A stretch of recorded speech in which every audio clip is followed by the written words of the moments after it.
할렐루야. 삶을 살아감에 있어서 또 신앙생활을 하는 데 있어서 가장 큰 문제가 무엇일까라는 것을 생각해 봅니다. 가장 큰 문제는 뭐냐? 왜 내가 즐겁게 삶을 살아가지 못하고 왜 내가 신앙생활을 제대로 하지 못할까? 무엇이 문제일까? 그렇게 한번 고민하고 생각해 볼 때에 또 나의 포커스는 과연 지금 어디에 맞춰져 있느냐라는 거예요. 하나님께 맞춰진 자는 하나님 앞에 나옵니다. 이거는 뭐 어렵고 쉽고 이 문제가 아니에요. 포커스에 맞춰진 대로 사람은 갈 수밖에 없거든요. 내가 지금 어느 체질에 딱 맞춰져 있느냐에 따라서 그것밖에 없어요. 그러니까 여러분 머릿속에는 지금 뭐 들었냐는 이거예요. 내가 머릿속에 든 것대로 움직여집니다, 여러분. 이거는 어느 누구든지 간에 마찬가지예요. 내 머릿속에 그러니까 나이별로 딱딱딱 물어보면 머릿속에 든 것이 다 다르더라고요. 이 목사라는 이게 참 좋고도 참 아이러니한 게 전 세대를 다 아울러야 됩니다. 어느 특정한 이렇게 그러니까 초등학교 선생님들은 초등학생들만 살면 되고 또 뭐 이렇게 저렇게 뭐 이렇게 살면 되는데 이 목회자는 갓 태어난 아기부터 내일 모레 돌아가실 분까지 전체를 다 아우르고 또 얘기를 나누고 이렇게 살다 보면 참 신기한 게 생각들이 다 달라요. 10대에 가지고 있는 그런 초점, 20대에 맞춰져 있는 그런 초점. 저희 청년들하고 모여서 식사를 하면서 제가 참 신기하고 재밌었던 게 뭐냐면 많이 늙어버렸어요, 이 청년들도. 네. 진짜 우리 교회가 처음 출발하고 막 이럴 때는 청년들의 평균 나이가 한 21, 22 거의 그랬거든요. 그럼 이때의 그 고민들은 뭐였냐면 그냥 대학 생활에 대한 고민이었어요. 뭐 수업을 쨌네, 뭐 했는 출석을 부르고 나갔네, 뭐 대출을 어떻게 돈 대출 말고요. 출석 부르고 어떻게 이제 밖으로 빠져나갈 건지. 근데 뭐 또 좀 연애의 얘기들 뭐 헤어졌네 안 헤어졌네 우리는 뭐 막 이런 막 얘기들이 있었는데 이제 청년들의 평균 나이가 한 28 정도가 되어 버렸어요.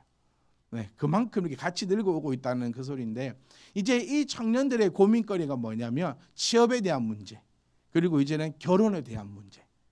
옛날처럼 누구랑 사귀었네 안 사귀었네 뭐 어떻게 하면 뭐 연애를 할 수 있네 어떻게 하면 그 애가 니한테 관심이 있니 없니 우리끼리 다 결정했거든요. 당사자는 없는데 우리끼리 다 결정하던 그런 시절이었는데 이제는 그렇게 가벼운 연애의 얘기도 아니고 참 직업 이야기, 취업 이야기, 회사가 힘들다 죽겠다. 그래서 옛날에는요 대학 다닐 때는 주일날 마치고 나면 10시고 11시고 안 갔어요 얘들이. 왜? 학교 가서 쉬면 되니까. 네. 강의 시간에 쉬면 되니까. 근데 이제는요 한 8시만 되면 슬슬 갈라 그래 이제. 왜요? 다음 날 출근해야 된다. 네, 참 이게 그러니까 시대마다 그리고 30대, 40대, 50대, 60대 이 시대마다 다 내 머릿속에 있는 그 포커스가 다르기 때문에 그 포커스를 맞추고 있는 대로 사람의 몸은 움직여지고 있다는 사실을 우리가 발견할 수도 있어요. 그러면 저와 여러분들은 우리는 답은 알 거예요. 내 머릿속에 뭐가 있어야 된다. 뭐 하나님이 있어야 된다. 뭐 예수님이 있어야 된다. 신앙이 있어야 된다. 뭐 이건 다 알고는 있는데 진짜로 이 내 머릿속에는 뭐가 있냐는 거예요. 딱 한 단어인 것 같아요. 돈. 제가 예배 시작할 때 뭐 전문 용어로 오프닝이라고 하겠죠. 그런 시간에도 돈 얘기를 한번 꺼내봤어요. 사람이 참 그렇더라고요. 진짜 옷소매에서 제가 제 옷에서 100만 원을 발견을 못했고 5만 원을 발견했거든요. 너무 좋아. 사람이 미치겠는 거예요. 도대체 이게 현금으로 5만 원, 네, 5만 원짜리 한 장. 너무너무 좋아서 그 모습을 제가 보면서요. 야, 나 목사인데도 요따 보면 목사가 아닌 사람들은 어떨까? 그러니까 참 부끄러운 거예요. 제 스스로가 너무너무 부끄러운 거예요. 우리는 무엇 때문에 신앙생활을 못합니까? 돈 때문에 못하는 거 아니에요? 무엇 때문에 내 삶이 어렵습니까? 돈 때문에 못하는 거 아니에요? 뭐 소위 말하는 대로 교회에 좀 더 깊이 들어가 보려 하니까 돈이 딱 가로막네. 헌금 많이 해야 될 것 같고 뭐 해야 될 것 같고 어찌해야 될 것 같고 이 다 썩어 빠져버렸어요. 다 썩어 빠져버렸어요. 제가 몇 주 전에 경주를 갔었습니다. 아이들 이제 교과서에 불국사가 나오고 뭐 묵릉왕릉이 나오고 석굴암이 나오고 막 이렇게 한다 해서 경주를 하러 갔었어요. 경주를 하러 가서 이제 불국사를 다 쳐다보고 변함이 하나도 없더라고요. 옛날에 갔던 불국사나 지금에 갔던 불국사나 다 변함이 없는데 대웅전 앞에 딱 앞에 섰으니까 그 안에 있는 아주머니가 호객 행위를 하는 거예요. 마음 편히 들어오시라고 막 들어갈 뻔했어. 아니 어쩌리 호객 행위를 잘하시든지 들어갈까 말까? 막 앞에 불상도 있고요. 막 분위기 좋아요. 들어갈까 말까 하다가 하려니까 들어오는데 있는 데가 10,000원인 거예요.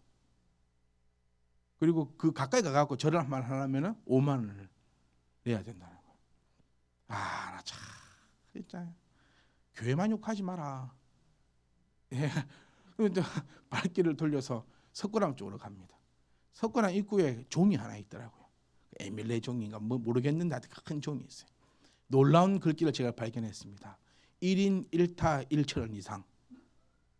무슨 말인지 아시겠어요? 1인 1타 1,000원 이상. 한 사람이 한 번 치는데 1,000원 이상 내라는 거예요. 1인 1타 1,000원. 니타 치면 안 돼. 1인 1타에 1,000원 이상인 거예요. 안 쳤어요. 내가 더러워서 안 친다. 내가 거기서 저 물 안 먹고 안 먹고 왔어요. 애들이 막 물 먹으려 하면 제가 여기서 사 먹으면 생각을 해봐라. 이 돈이 어디로 가겠냐. 다 우상 앞에 간다. 거기 가서 우리 십계명을 열심히 외우면서 돌아다녔거든요. 너는 나 외에 다른 신들을 내게 두지 말고 그것들을 섬기지 말고. 석굴암에 또 다 갔습니다. 진짜 볼 거 없더라고. 유리칸으로 다 막아놓고 안에 돌멩이 하나 있는데 그 뭐 벽에 뭐가 공부를 많이 하고 갔어요. 벽에 뭐가 있다 뭐 보이지도 않아요. 안에 들어가서 보이게 해줘야 되는데 보이지도 않아요. 근데 아줌마가 한 명 앉아 있는데 너무 쌀쌀 맞은 거예요. 싸울 뻔했어요. 저 너무 쌀쌀 맞고 너무 하는데 갑자기 아줌마가 화색이 확 돕니다. 방명록이 있는데 그 방명록에 진짜 이름만 적는 거예요. 이름 적는데 50,000원. 네, 이 이름을 적으면 50,000원. 그리고 밑으로 내려가고 있습니다. 밑으로 내려가니까 이제 기와장에 이름을 적는 거예요. 기와장에 이름을 적는데 그거는 이제 위치에 따라서 가격이 다 다르더라고요. 근데 영어로 딱 적어놓은 게 있는데 우리가 그 영어에 보면 외국인이 와 적었게 영어로 적었어요. 영어로 해석을 내보면 하나님의 은혜가 있기를, 하나님의 복이 우리 가족 가운데 있기를. 그러니까 아무것도 모르고 쓰는 거예요. 그냥 그렇게 써서 쫙 쌓아놓는 거예요. 제가 이것을 보면서 다 썩어 빠지는 거예요. 다. 도대체 무엇을 생각하고 교회도 마찬가지고 절도 마찬가지고 모든 것이 다 이 돈에 썩어 빠져버렸고 중심을 잃어버린 채 과연 무엇을 위해서 우리는 헌금하고 있는가? 우리 오늘도 헌금했어요. 무엇을 위해서 우리는 헌금을 하고 있는가? 뭐 때문에? 무슨 생각으로? 제가 이 말씀을 준비하면서 너무 마음이 아프고 가슴이 아프고 도대체 나는 무엇 때문에 이 자리에 서 있으며 우리는 무엇 때문에 이러고 있나라는 생각을 엄청나게 했습니다. 그러니까 교회만 문제가 아니에요. 그러니까 전부 다 문제인 것 같아요. 제일 깨끗해야 할 종교가 어떤 종교이든지 간에 종교는 여러분 깨끗해야 합니다. 목사는 깨끗하고 스님은 더러워도 됩니까?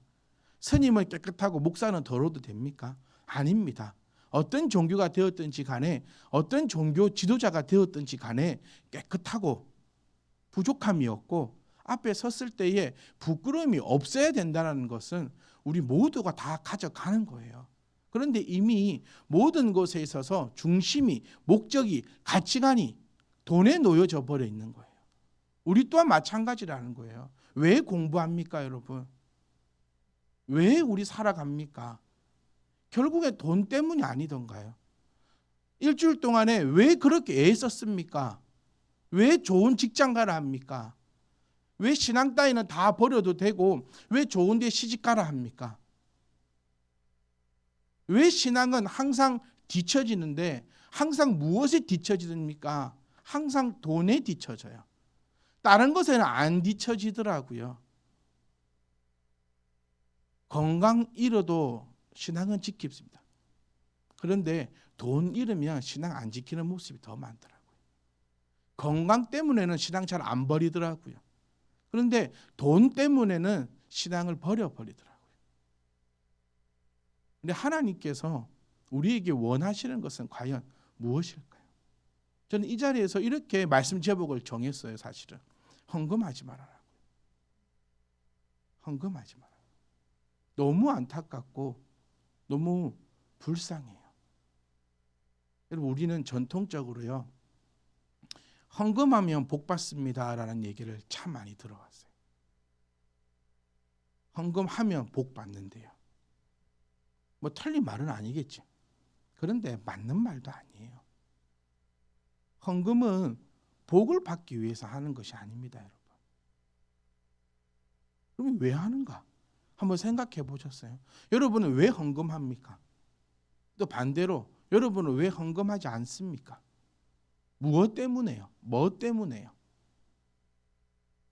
그러니까 제가 드리고 싶은 말씀이 항상 이 돈이 문제는 모든 것에서 다 돈이 문제. 마음은 원이론데, 마음은 하고 싶은데 밖으로는 할 수가 없어.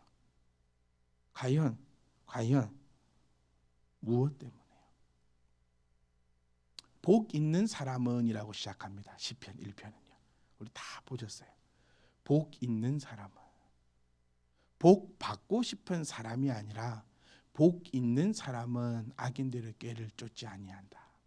복 있는 사람이다라고 표현하고 있는 거예요. 그럼 우리가 신앙생활을 하는 이유는요, 복을 받기 위해서 하는 것이 신앙생활이 아니라 이미 복이 있는 사람이기 때문에 신앙생활을 하는 겁니다. 이게 정말 중요한 포인트예요. 복을 받았기 때문에 내가 악인들의 꾀를 따르지 않는 거예요. 악인들의 꾀가 뭡니까? 늘 계산하는 거예요. 따지고 보는 거예요. 요 근래에 저는 너무나 마음 아픈 얘기들을 참 많이 들었어요. 우리 교회 성도님들이 아닙니다. 목사님들을 뵙고 또 다른 교회 성도님들을 뵙고 그럴 때에 참 요즘 많이 이슈가 됐던 게 뭐냐면 여러분, 국가에서 우리에게 돈을 참 많이 줬어요. 그렇지 않습니까? 아무도 못 받으셨어요? 네, 저는 못 받아봤습니다. 네, 저는 막 많이 줬어요. 뭐 자영업자들 피해 보상, 저도 받았네요. 작년에 그 100만 원 1인당 이래갖고 동사무소 줄 서갖고 참 이제 기분 안 좋더라고. 동사무소 줄 서갖고 하여튼 그래갖고 받은 그 뭐라고 부르죠? 재난지원금. 재난지원금을 11조를 하냐 안 하냐? 네, 해야 된다. 안 해야 된다. 11조를 새 전이냐 새 후냐? 어떤 사람은 새 전이다. 어떤 사람은 새 후다. 그럼 가계를 하고 있는데 기름값은, 가계세는, 소유품은 이거를 하느냐 안 하느냐. 여러분 다 궁금하시죠 사실은. 저는 이럴 때 이렇게 말씀드리고 싶어요. 하지 마라. 그냥 아무것도 하지 마라. 그런 정신머리 갖고는 하지 말라는 거예요. 이게 악인들의 꾀를 따르는 사람들입니다, 여러분. 복 있는 사람은 악인들의 꾀를 따르지 아니한다고 했어요. 그런데 우리는 왜 이 악인들의 꾀를 따르려고 합니까? 11조 하면 어떻고, 뭐 10반조 하면 어떻고, 뭐 10집조 하면 어떻습니까? 하나님께서 우리의 그 금액을 딱 보고 있대. 월급 명세서 딱 보고 있다가 네가 11조 저지를 했네. 에라이 받아가라 복. 아니면 반대로 너는 보니까 11조 안 했네. 그럼 너는 이제 복을 니는 없다. 어떻게 살아갑니까? 무서워서 여러분. 그런 식으로 우리가 신앙생활을 하면요 못 삽니다. 무서워서 어떻게 살아갈 겁니까? 안 그렇습니까, 여러분? 여러분 손을 놓고 생각해 보세요. 헌금뿐만이 아니라 우리 신앙이 하나님 앞에 내어놓을 때에 전혀 부끄러움이 없는 그런 신앙입니까? 아닙니다. 저는 아니라고 얘기하고 싶어요. 늘 부족하고 늘 죄스럽고 해야 되는 거 알고 있지만 못하고 있는 것도 우리의 현실입니다. 그럼 그럴 때마다 복을 주고 벌을 준다? 그거를 계산하고 세어본다? 그건 아니라는 거예요. 사랑하는 성도 여러분, 우리가 헌금을 하는 이유는요, 복을 받기 위한 것이 아니라, 그러니까 저는 복을 받기 위해서 헌금하고 계신 분이 있으면 하지 말라고 하고 싶어요. 하지 마세요. 네. 복을 받기 위해서 교회 와서 헌신하고 봉사하시는 분이 있다면 하지 마세요. 이렇게 말씀을 드릴 수 있는 것도 저는 우리 참빛 희망 교회이니까 가능하다고 생각해요. 이곳에 새 가족이 있고 저하고 오랜 시간 동안 말씀을 나누지 않으셨다면 이 충분히 오해의 소지가 될 수도 있고 신앙이 흔들릴 수도 있기 때문에 아마 이 말씀 못 드립니다. 그런데 우리는 분명히 나의 신앙이 든든하게 뿌리를 박혀져 있고 또 그 하나님의 말씀을 제대로 참되게 알려고 나아가고 있기 때문에 목사가 이 자리에 서서 정말 두려움 없이 여러분들께 하나님 말씀을 전하고 있다는 겁니다. 여러분께 제가 복 받으려고 헌금하는 사람 하지 마세요. 전부 다 안 하실까? 이 걱정 저는 안 한다는 얘기예요. 안 하면 됐습니다. 복 받으려고 할 것 같으면 안 하는 게 맞아요. 복 받으려고 하려고 같으면 신앙생활도 안 하는 게 더 복을 받는 겁니다. 여러분. 분명히 우리는 기억하셔야 돼요. 복 있는 사람이니까 우리는 하나님 앞에 헌금하는 겁니다. 복 있는 사람이니까 우리는 하나님 앞에 나아가는 거예요. 복 있는 사람은 주야로 말씀을 묵상하는 자다라고 했어요. 복이 있으니까 말씀을 주야로 묵상하다 보니까 하나님 앞에 거짓없이 나아가야겠구나라는 것의 은혜를 우리가 받아 누리기 때문에 하나님 앞에 타협하지 않고 나의 사정을 얘기하지 않고 나는 하나님 앞에 거짓없이 헌금이 되었던 헌신이 되었던 봉사가 되었던 전도가 되었던 그렇게 해서 우리는 나아가는 겁니다. 여러분. 복을 받기 위해 전도를 한다. 우리 어쩌랍니까 이제? 심각하지 않습니까 여러분? 전도 한 명 해올 때마다 천국의 방향까지 생긴다면 우리는 이제 어쩝니까? 우리 천국 가긴 가는데 방이 몇 칸이 있을까요?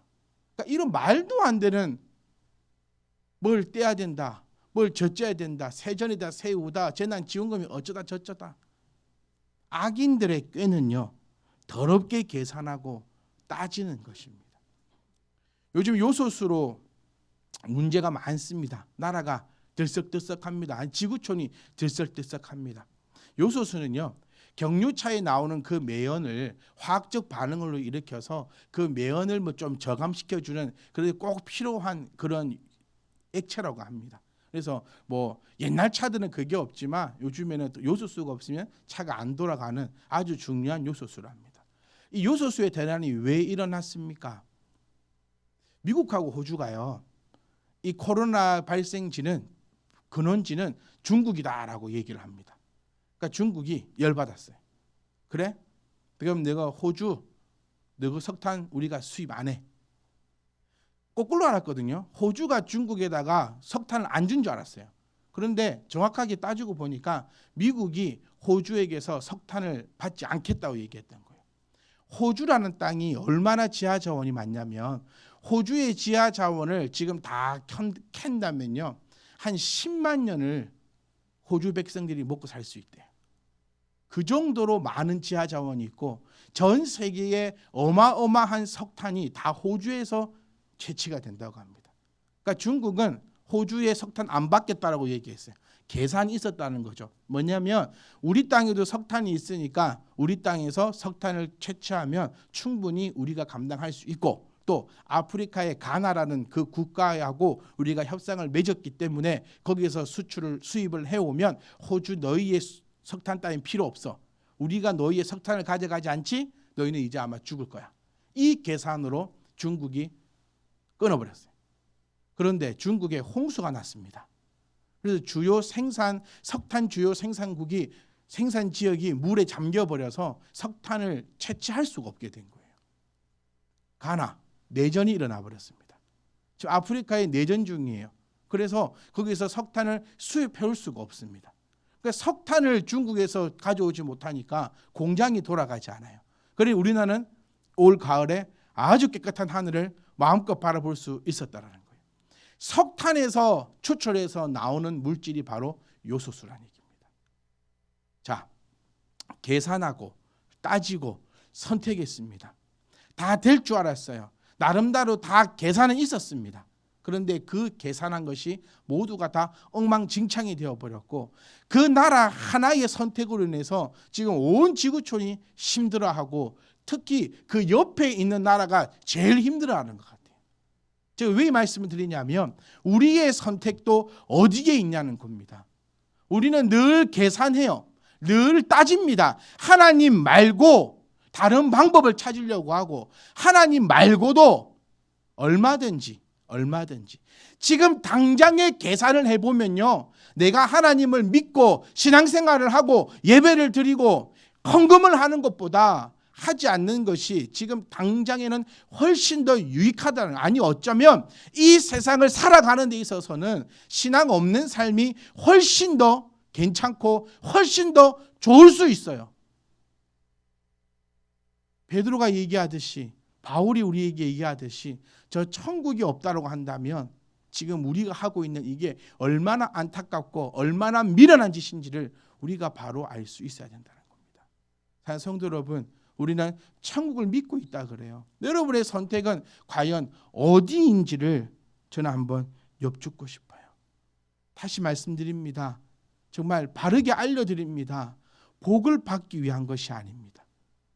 복을 받기 위한 것이 아니에요. 얼마나 비참하고 얼마나 못된 얘기인지 압니까? 헌금하면 복 받는다. 얼마만큼 해야 되는데요. 많이 한 사람, 우리는 지금까지 그런 간증 많이 들었어요. 많이 한 사람은 많이 복을 받고 조금 한 사람은 조금 복을 받더라.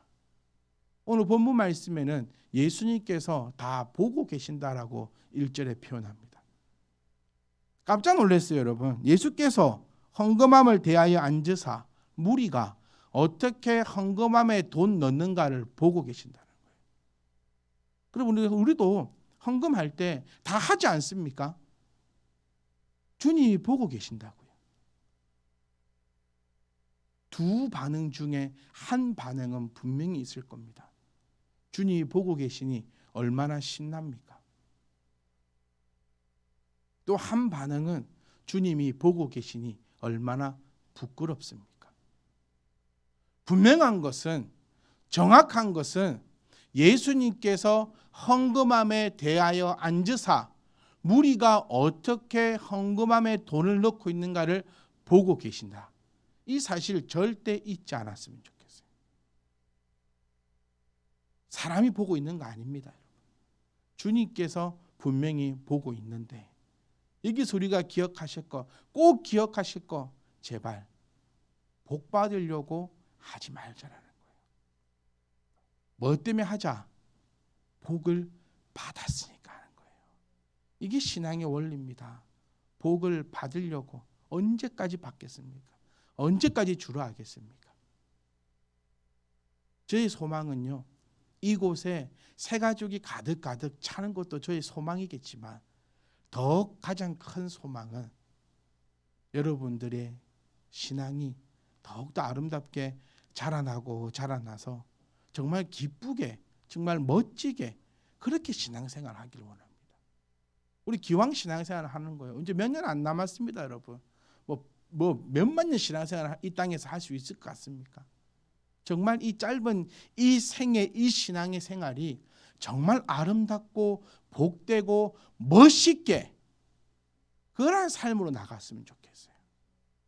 복 받을까 싶어 부들부들 떨고 반대로 복 못 받을까 싶어서 부들부들 떨지 말고 언제까지 복 받으려 하지 말고 주신 복을 헤아리며 그 복 받은 자로서의 아름답고 복된 행동과 그 행위가 있으면 얼마나 좋고 주님께서 원하시는 것은 바로 그것임을 오늘 본문을 통해서도 나타나고 있다는 거예요. 여러분 다 아시는 본문이잖아요. 일단 저는 첫 번째 같이 좀 포커스로 맞추고 싶은 것은 주님께서 보고 계신다는 거예요. 두 번째는요, 주님이 어떻게 아셨을까요? 이 내용은 그렇죠. 앉아서 보고 있는데 부자가 와가지고 많이 헌금하고 또 가부는 와가지고 2렙돈밖에 못했다. 그 내용입니다. 그런 여기서도 우리가 가지고 있던, 아니 우리가 그동안 배워왔던, 아니 지금도 그렇게 가르치고 지금도 그렇게 간증하고 돌아다니는 것처럼 헌금 많이 하면 복 받는다, 완전히 깨지지 않습니까? 헌금 많이 했잖아요. 부자들요 헌금 정말 많이 했잖아요. 근데 여기서 지금 누가 칭찬을 받고 누가 복을 받습니까? 저는 예수님께부터 칭찬받는 것보다 더한 복은 이 세상에 없다고 믿습니다. 주님이 나를 칭찬하고 너는 나의 백성이다 얘기하고 너는 나의 사랑하는 자다라고 말해주는 거, 그거 인정받는 것보다 더한 복이 이 세상에 어디 있겠냐는 거예요. 근데 오늘 본문 말씀 보세요. 부자는 와가지고 여러분 이 본문 우리가 조금만 더 이해하고 있다면 여러분이 생각하는 그런 금액이 아닙니다. 지금 여기 나오는 부자들이 헌금하는 그 금액은요, 뭐 100만 원, 1000만 원 이런 거 아닙니다. 정말 어마어마한 돈을 헌금합니다. 그런데 가부는 한 고들란트 1,000원도 안 되는 금액입니다. 말 안 맞잖아요. 지금까지 우리가 배운다면 주님은 누굴 향하여 칭찬하셔야 됩니까? 헌금 많이 한 사람한테 가가지고 너는 참 괜찮은 놈이다. 그래 내가 하늘의 문을 열고 복을 주가지고 다음번에는 더 많이 하게 해줄게 이러셔야 되잖아요. 그런데 주님은 가부에게 나아가셔서 내가 진실로 이룬다라고 하면서 가부를 예를 들어 칭찬하고 있습니다. 여기서 저는 예수님의 두 번째 모습을 발견하는데 다 알고 계신다는 거예요. 본문을 보면 나 부자요라고 얘기한 적도 없고 이 가부가요, 내가 지금 이 헌금을 하는데 이게 저의 전 재산입니다라고 하지도 않았어요. 그런데 44절 말씀 보시면 예수님은 이 가부는 그 가난한 중에서 자기의 모든 소유, 곧 생활비 전부를 넣었다라고 말씀하고 계세요. 지금 뭡니까? 예수님은 이미 우리의 상황, 우리의 모든 거 다 꿰뚫어 보고 계시다는 사실을 우리가 기억하셔야 됩니다. 여기서 나타나는 주님의 두 가지의 모습, 첫 번째는 보고 계신다는 거예요. 여러분을, 저를, 우리를 지금 주님은 보고 계십니다. 그러니까 제발, 제가 이 말씀 여러 번 드렸던 것 같아요. 하나님을 거지로 만들지 말라고요. 하나님은 거지가 아니십니다. 하나님은 내가 한 대로 주시는 그런 분도 아니십니다. 우리 교회는 딱 한 사람은 복 받아야 돼요. 누구요? 제일 많이 하는 사람요. 엄청 경쟁해야겠죠. 옆 사람 물어봐야 됩니다. 너는 헌금 얼마나 했니 올해? 내가 복 받으려면 니보다 10원은 돼야 될 거 아니에요. 한 사람만 더 준다면. 그렇지만 광주에서는 몇 명만요? 한 명만. 이거는 어디서 굴러 먹었다가 들어온 하나님의 말씀인 줄 모르겠어요. 하나님의 말씀은 우리에게 그렇게 이야기하고 있지 않다라는 사실을 꼭 기억하십시오. 우리가 하는 이 모든 신앙생활, 여러분 와서 예배드리는 이 신앙생활 복 받으려고 하시면 망합니다. 아멘. 복 받으려고 신앙생활 하면 망합니다. 우리는 복을 받았기 때문에 나의 이 신앙을 아름답게 유지하고 있다는 것을 기억하세요. 절대 주님을 오해하지 마십시오. 주님은 하나님이십니다. 이미 나의 속을 다 알고 계시고, 마가복음 2장 8절 말씀에 그들이 속으로 생각하는 것까지 주님은 다 아세요. 예수님은 하나님이십니다. 우리는 착각할 때가 많아요. 좀 능력이 있는 사람처럼 생각하는 경우가 있는데 예수님은 하나님이세요. 내가 무슨 생각을 하는지, 그러니까 네 가치관이 어디 있는지. 그리고 하나님은 또 뭐라 자기를 표현합니까? 나는 질투하는 하나님이다. 하나님은요, 우리에게 늘 물어보세요. 내가 몇 순이냐? 내가 몇 순이냐? 나는 질투하는 하나님이다. 나는 너의 모든 패부까지 다 보고 있다. 자, 성도 여러분, 저와 여러분은 이 가부가 되었으면 좋겠어요. 이 과부가 되었으면 좋겠어요. 헌금 많이 했습니까? 여기서 여러분께 헌금 많이 하라고 한 적 한 번도 없어요. 그러고 싶지도 않아요. 오히려 헌금하지 말아 하고 싶어요. 하나님을 거지로 만들 것 같으면 그냥 안 하는 게 나아요. 많이 할 필요 없잖아요. 이 부자처럼 와가지고 엄청나게 쏟아붓고 그거 아니잖아요. 우리 이번에도 교회 공사하고 음량하고 할 때도 많은 분들이 후원해 주셨어요. 제가 그런 얘기 한 적이 있던가요? 일어서서 박수 치자 한 적이 있던가요? 전통적으로 그런 교회들 많이 봐왔어요. 뭐 했다, 누구 집사님 일어나세요, 박수 쳐줍시다. 이번에 뭐 하는데 어떤 장로님께서 뭐 이렇게 사셨습니다. 다 일어나셔서 우리 박수 한번 쳐줍시다. 그리고 우리도 닮아갑시다. 무슨 짓거리입니까? 이거 다 썩어 빠져가는 거예요. 정말 두렵습니다. 교회만 썩어 빠져가는 게 아니라 그냥 종교가 썩어 빠지는 것 같고, 또 그 속에서 내가 썩어 빠져버리고, 또 그 속에서 우리가 썩어 빠져버릴까 봐, 그냥 미쳐버릴까 봐, 이놈의 돈 때문에 모든 것을 다 잃어버리고 그냥 다 망쳐질까 봐 너무너무 두렵습니다. 여러분, 무엇 때문에 하나님 앞에 헌신합니까? 무엇 때문에 하나님 앞에 헌금합니까? 무엇 때문에 내 생명 드립니까? 복 받았으니까요. 하나님을 믿는 그 믿음으로 세상이 줄 수 없는 그 복을 받아 누렸으니 과부가 되어 하나님 앞에 내 생명을 드렸으면 좋겠습니다. 그게 우리 교회의 정신이 되었으면 좋겠습니다. 결단코 부끄럽지 않았으면 좋겠어요. 좀 많이 무겁습니까, 여러분? 반대로 오히려 좀 가벼웠으면 좋겠어요. 복 받으려고 하는 신앙생활이 아니구나.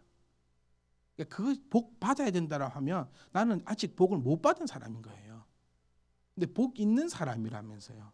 매일 시편을 통하여서 우리가 요즘 보고 있는 것은 복 받은 사람에 대한 글들을 많이 보지 않습니까? 옆 사람과 이렇게 인사하면 했으면 좋겠어요. 나는 이미 복을 받은 사람입니다. 왜 이기서도 꺼림직한 줄 아세요? 우리 집에 돈이 많이 없어서 그래요. 진짜로. 돈이 많이 없어서 복 받았습니다 얘기하기가 참 뭔가 꺼림직해. 복을 받았다 하니 보니까 내 통장은 마이너스인데. 그러니까 제가 서두에 말씀드렸던 게 이 부분이에요. 내 머릿속에 가치관이 중심이 돈으로 가득 차 있기 때문에 복 받으세요라는 말이 복 이꼬르 돈이 되어버렸다니까요. 당신은 복을 받았습니다. 내 자녀에게 너는 복을 받은 자녀야 라고 얘기하기가 참 부끄러워지는 거예요. 그런데 성경은 그렇게 말하고 있지 않다라는 사실을 저는 오늘 여러분께 말씀드리고 싶어요. 이미 예수님은 우리를 너무나 사랑하신다고 우리에게 말씀해 주고 계십니다. 우리가 큰 금액이 아니라 정말 가부애처럼 내 생명을 드릴 때 주님이 진실로 이르노니 김기한처럼 살지 않으면 복을 못 받는다고 얘기해 주시고 있다. 저는 그런 사람이 그런 복을 받고 누리는 저와 여러분 되시기를 주의 이름으로 부탁드립니다. 사랑하는 성도 여러분, 정말 제대로 했으면 좋겠어요. 우리 신앙생활 합니다. 제대로 자유함을 누리고 제대로 살아가면서 복 달라고 하는 삶이 아니라 이미 주신 그 복을 감당하면서 주신 그 복을 바라보면서 그것 때문에 주님 앞에 감사하고 찬양하는 정말 나의 만족된 그런 삶, 그리고 주신 것을 내가 구분하여 물질도 드리고요. 물질만 드리지 마세요. 물질도 드리고요. 나의 생명도 드리고요. 시간도 드리고요. 나의 모든 것을 다 주님 앞에 드릴 수 있기 원합니다. 두 가부가 아니고 가부. 이 과부는 하나님 앞에 모든 것 드렸어요. 그 이유가 참 이후가 참 궁금해요. 어떻게 되었을까? 그런데 아마도 우리 구약에 살고 있듯이 딱 먹고 죽어보려고 딱 음식 만들어 주고 나니까 밀가루가 가득 찼던 그 이야기를, 그 역사를 알듯이 이 과부에게도 그런 일들이 일어났을 겁니다. 여기서 또 드리니까 채워지는구나. 아니라고요. 복 있는 사람이니까 채워지는 것입니다. 성도 여러분, 저와 여러분은 복을 받은 사람입니다. 복을 받은 사람이니 악인의 꾀를 따르지 마시고 그들의 행실을 쫓지 마시고 그들의 삶을 부러워하지 말고 주야로 하나님의 말씀을 묵상하여 시냇가에 심은 나무가 시절을 쫓아 잎을 내고 과실을 맺듯이 우리 또한 시절을 쫓아 필요할 때마다 우리 하나님께서 우리에게 친히 공급하여 주실 것입니다. 그것은 내가 헌금을 많이 해서가 아니고 내가 하나님을 믿음에 하나님 앞에 나의 전부를 드렸기에 하나님께서 채우시는 것을 기억하시면서 정말 아름답고 정말 복된 정말 멋진 신앙으로 하나님께서 만드신 이 세상을 정말 좀 화려하게 정복할 수 있는, 그래서 정말 주님 부르셔서 올라가실 때 정말 주님 부르셔서 우리가 거기에 화답할 때에 정말 내 삶 멋지게 살아노라 그렇게 고백할 수 있는 저와 여러분 되시기를 주의 이름으로 축복합니다. 제발 돈이 나의 머리 꼭대기에 있는 것이 아니라 하나님이 나의 머리 꼭대기에 계셔서 복 있는 사람의 아름다운 능력들이 나타나기를 주의 이름으로 기도합니다.